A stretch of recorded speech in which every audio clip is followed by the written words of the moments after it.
변복 목사의 아침 묵상 2024년 10월 2일 수요일 아침입니다.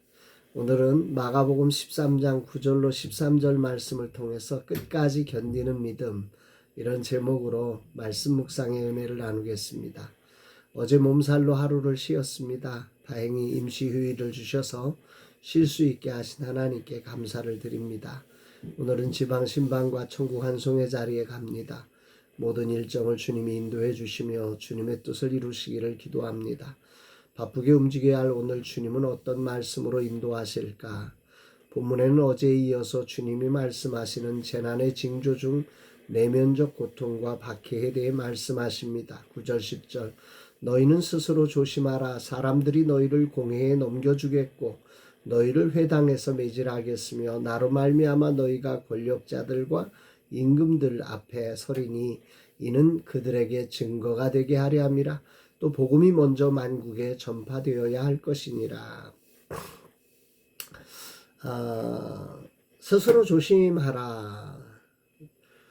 그때가 되면 너희들을 사람들이 공회에 넘겨주고 회당에서 매질하고 권력자들과 임금들 앞에 이렇게 죄인으로 서게 된다는 거죠. 그런데 그것은 그들에게 증거가 되게 한다. 무슨 증거냐면 복음을 증거할 수 있는 기회로 하나님이 선용하시는 것이다. 이렇게 말씀을 하고 있는 거예요.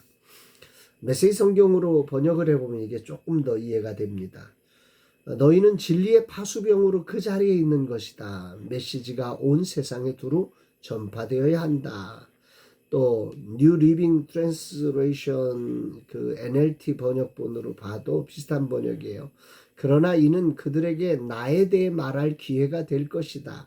왜냐하면 복음은 먼저 모든 민족에게 전파되어야 하기 때문에 하나님은 모든 민족에게 복음이 전파되게 하기 위해서 핍박이라는 수단을 사용해서 그것을 전할 수 있는 기회가 되게 하신다.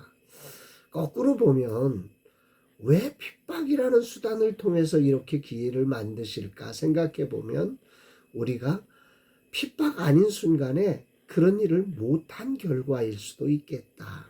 이런 생각을 해보게 됩니다. 문맥적 흐름으로 보았을 때 이 핵심은 제자들이 극심한 박해를 받을 것이고 그러나 그 고난 속에서 복음을 증언하게 될 것이다. 이게 이제 문맥적 핵심의 이야기죠. 12절 13절에 보면 그러나 가장 힘겨운 박해의 자리가 계속해서 기록되고 있어요. 형제가 형제를 아버지가 자식을 죽는데 내주며 자식들이 부모를 대적하여 죽게 하리라. 또 너희가 내 이름으로 말미암아 모든 사람에게 미움을 받을 것이나 끝까지 견디는 자는 구원을 받으리라. 형제 간에 부모와 자식 간에도 죽는데 내어준다. 여기서 내준다라고 하는 단어가 헬라어로 파라도세이라고 하는 단어인데요. 의도적으로 넘겨준다는 거예요. 부모가 자식을 의도적으로 죽는데 내놓는다는 거죠. 자식이 부모를 의도적으로 그렇게 죽는데 내놓는다는 거예요. 이게 어떻게 이런 일이 벌어져요? 형제 간에 그런 일이 벌어진다는 거예요. 예수를 믿는다는 이유로 서로를 의도적으로 죽는데 내어주는 일이 벌어지는 때가 마지막 때에 이 핍박의 때, 고난의 때라고 하는 거죠. 이런 법들이 세워진다는 것입니다. 박해와 혼란이 다가올 때 가족 간에도 이런 일이 벌어지는 극단적 상황이 펼쳐질 것이다. 더 나아가 모든 사람에게 미움을 받게 될 거다. 이렇게 말씀을 하고 있습니다. 정말 예수 믿는다는 이 이유 하나만으로 가족들 간에도 모든 이웃들에게도 모든 사람들에게도 그렇게 미움을 받게 되는 이런 상황이 올 텐데 스스로 조심해라. 이렇게 말씀하고 있는 것입니다. 박해와 고난의 상황에 자신을 지키도록 깨어있으라는 말이죠. 그리고 깨어서 그 모든 상황이 복음을 전하는 상황이 되도록 만국에게 복음 전할 기회를 주신 것이니까 그때에 끝까지 견디는 자는 구원을 받는다. 이렇게 오늘 본문은 말씀하고 있는 것입니다. 여기서 아주 민감한 신학적 이슈가 발생합니다. 끝까지 견디는 인내가 구원의 근거가 될 수 있는가? 구원은 오직 그 은혜를 믿음으로 받습니다. 그런데 오늘 본문은 끝까지 견디는 자는 구원을 받는다 이렇게 말씀하고 있는데 어떻게 된 건가? 여기서의 초점은 이 끝까지 견디는 인내를 그게 믿음의 결과물이에요. 믿음을 가진 자의 결과라는 거죠. 하나님의 은혜를 힘입은 자의 특징, 선물, 열매라는 거죠. 하나님께서 세상 끝날까지 우리와 함께 하심을 믿기에 인내로서 견뎌내는 것이고 그 자리를 견디고 핍박을 견디면서 그럼에도 불구하고 이 자리 마지막 순간도 땅끝까지 복음이 전해질 기회라고 여기고 복음을 전하는 자가 진실로 믿음이 있는 자요 하나님의 은혜를 힘입은 자다 이렇게 말씀하시는 것입니다. 다시 말하면 하나님의 은혜와 믿음이 없이는 보혜사 성령님의 도우심이 없이는 마지막 시대의 핍박과 재난을 견딜 수 있는 자는 없습니다. 오직 하나님의 은혜와 그 성령의 도우심 안에 믿음을 가진 자만이 그 성령의 도우심 안에서 인내로 구원을 얻을 수 있다 말씀하는 것이요. 그래서 오늘 본문은 아주 중요한 메시지를 11절에 남기고 있어요. 사람들이 너희를 끌어다가 넘겨줄 때에 무슨 말을 할까 미리 염려하지 말고 무엇이든지 그때에 너희에게 주시는 그 말을 하라. 말하는 이는 너희가 아니라 성령이시니라. 성령님이 도와주시니까 걱정하지 말고 성령님 의지하고 그때에도 얼마든지 이길 수 있도록 견딜 수 있도록 성령이 도와주신다 말씀하고 있는 거지요.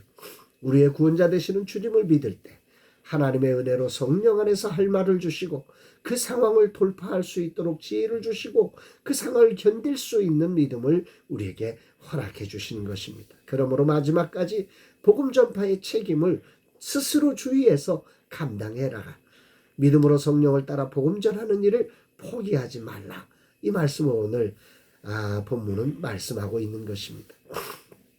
오늘도 신방과 천국 환송의 자리를 다녀옵니다. 아직 체력적으로 부족함이 있지만 주님이 맡기신 일을 위해 오늘도 믿음으로 하나님의 은혜를 의지하여 나아갑니다. 주께서 내 육체와 마음과 언어를 주장하여 오늘도 주님의 뜻을 이루는 날 되기를 기도합니다. 주님, 오늘도 나의 구원이 주님께 있음을 찬양합니다. 오직 주님만이 나의 힘이시며 지혜이심을 찬양합니다. 나의 힘으로는 감당할 수 없지만 주님이 힘 되시기에 오늘의 일정도 감당케 하실 주님께 감사와 찬양을 올려드립니다.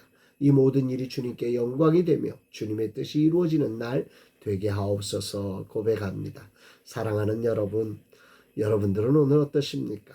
오늘이라는 삶의 자리, 그 자리가 어떠하든지 간에 성령 안에서 그 예수 그리스도를 믿는 믿음 안에서 오늘 복음 전파의 기회라고 하는 사실을 아시나요? 우리는 때를 얻든지 못 얻든지 성령 안에서 복음을 전할 수 있는 믿음의 사람임을 기억하며 복음 전하는 자의 삶을 살아가는 저와 여러분들의 삶 되기를 주의 이름으로 축복합니다. 사랑합니다, 여러분.